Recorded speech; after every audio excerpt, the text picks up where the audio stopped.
I'm Maggie from Maggie Moon Tarot, and here are the vibes for the week. Saturday the 12th of March, Venus moves into Pisces for the next 4 weeks.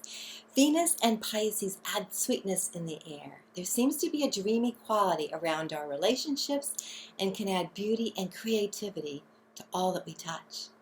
On the flip side, we make sure we go into things with our eyes wide open. The moon is in Taurus on Saturday and most of Sunday, which is Venus's home sign, so there's also an energy of calmness and can help us feel grounded. And then late Sunday and on Monday and Tuesday, the moon moves into Gemini, where we can emotionally feel like we are managing several things at one time, but it can also be a social and creative time. Use the Gemini moon to write down all of your ideas that will come up and use this time to practice focusing, as you might have several balls in the air. And then on Wednesday the 16th, Jupiter, our benefactor, is in a lovely trine with Pluto, the planet of transformation, and also relates to our finances, which can involve our career and also our behavior.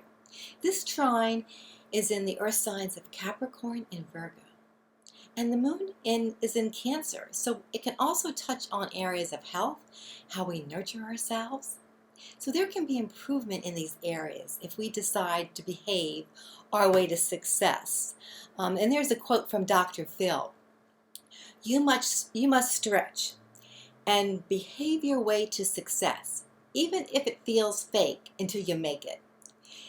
And it can pay off. You can see the rewards if we put in the effort from now until the end of June 26th, where Jupiter and Pluto will have a favorable trine again in Virgo and Capricorn, complementing each other.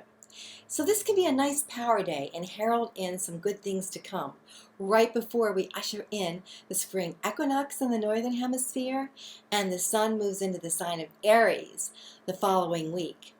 And this week I'm reading with the exquisite Fountain Tarot, created by Jonathan Sayes, written by Jason Gruhl, and designed by Andy Tadero. The Fountain Tarot was released last year, and it's a new, fresh voice, honoring the tradition of tarot, yet coming from a contemporary experience, and it connects the world of geometry, internet culture, and art, and spirituality. And this deck is stylish, chic, sleek, and is tipped with silver on the edges, and it appeared in Vogue magazine. So let's get started and look at the energy and messages it has for us this week. And at the beginning of the week, the Six of Swords comes out, and that's about a new beginning. The element for swords is air, and it corresponds to thoughts and ideas.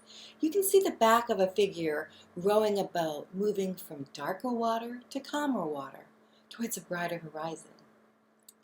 When you go to the ocean, either right before a storm, the water gets churned up with what's below and is dark.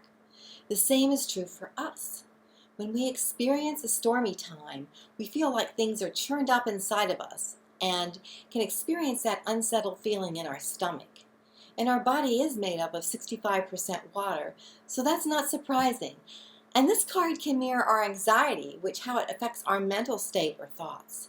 And it reminds us about brighter times that are ahead, especially if we can put our thoughts and mind in a neutral state. We might ask, what do I need to remove myself from in this situation for my highest good? The heavens can give us a helping hand with our eclipse and new moon last week, and starting a new astrological year the following week.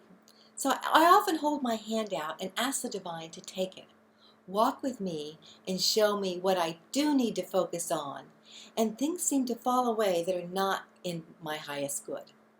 But we must take the first step, like we see in the figure in the boat, but know beyond a shadow of a doubt that the unseen force is assisting us. Don't look back, you're not going that way. And then midweek, the Eight of Wands comes out, and in the companion book, it's titled Rapid Force. That's the thing about the Eight of Wands. Things are in motion, but they're behind the scenes. They haven't landed yet. And the element of Wands is fire. There's a creative force at work here. It follows with the theme in the card at the beginning of the week, the Six of Swords. We have not reached our destination yet, but there is a feeling of movement. And this comes at the same time as the Jupiter-Pluto trine. So this is a fortuitous sign. We act as if it has already happened. We know we are creative beings. And when we put our thoughts and energy into action, there's no stopping us. There is nothing for you to do. Universal forces are in motion. Things are unfolding. Your work is to relax and allow. Relax and allow. And that quote is by Abraham. And then at the end of the week, the Page of Coins comes out, and it's titled Practical Excitement. The element of coins is earth, practicality. Pages can be messengers, new ideas, or curious. And in this card, a young person is running through a green field filled with adventure and wonder of life. She's focused on the coin, and coins in many cultures are a symbol of good luck. She's not afraid to do the tasks necessary, get her hands dirty, planting the seeds of growth. And that's what our new moon last week asked us to do. The chance to plant our seeds and intentions. Be bold. Try something new. You might be starting a new class, project, relationship, gardening, and can use the energy of this page to be open to try. It can also keep us grounded and assist us to keep our focus on what we're working on. And I like the quote from Practical Magic. It's when Jilly asked Antonio, "Do you ever put your arms out and spin really fast? And if you're not careful, if you don't keep your eyes on something still, you can lose your balance."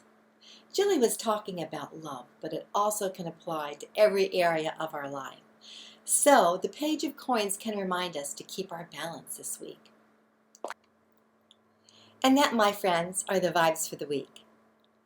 Thank you for stopping by, and I invite you to click on the like and subscribe buttons if you've enjoyed this video, and share with your friends. And I have included links in the About section, the area below, for the Fountain Tarot. It's www.fountaintarot.com, so you can meet the creators of the deck and connect with them also through their Facebook page.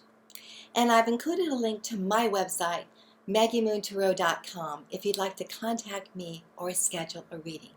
So, until we meet again next week, laugh often, love much, create your own happiness, believe in magic and miracles. Be kind, support each other. Namaste.